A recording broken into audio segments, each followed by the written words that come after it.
Maithili express की शानदार प्रस्तुति।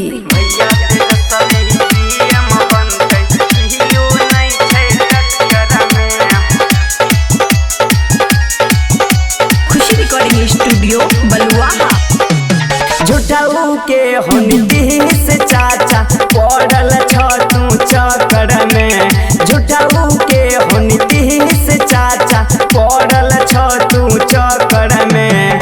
भैया तेजस्वी सीएम बनते कियो नहीं छै टक्कर में। भैया तेजस्वी सीएम बनते कियो नहीं छै टक्कर में। झूठाऊ के होनी से चाचा पड़ल तू चक्कर में। झूठाऊ के होनी से चाचा पड़ल तू चक्कर में।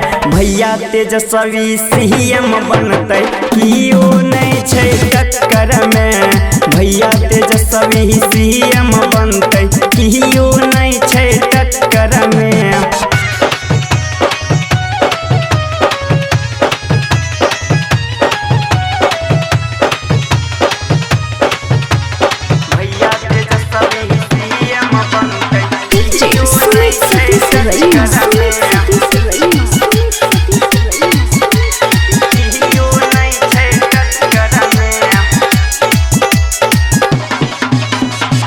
बच्चा बच्चा बोले छै अब की बार जे।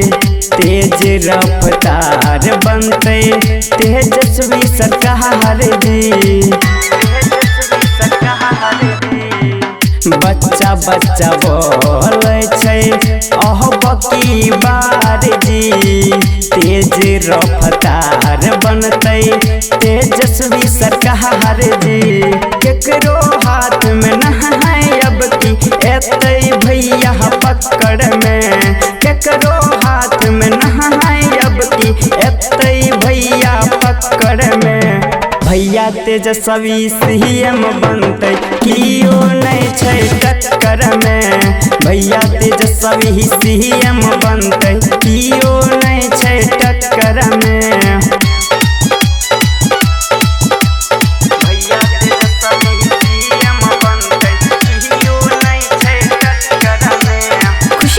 स्टूडियो बलुआ।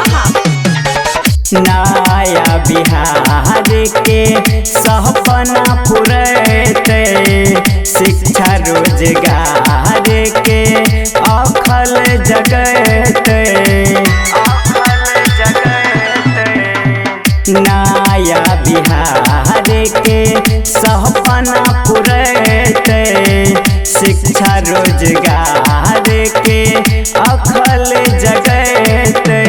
बबुआ राहुल प्रकृति के भैया रहे नजर में। अवनिश अजय ललन जी के भैया रहे नजर में। भैया तेजस्वी सीएम बनते कियो नहीं छै टक्कर में।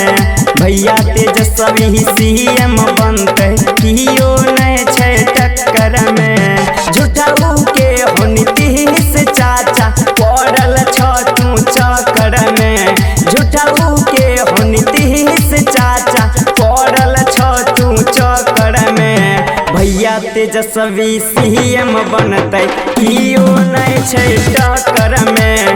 भैया तेजस्वी सीएम बनते कियो नहीं छै टक्कर में। खुशी रिकॉर्डिंग स्टूडियो बलुआ।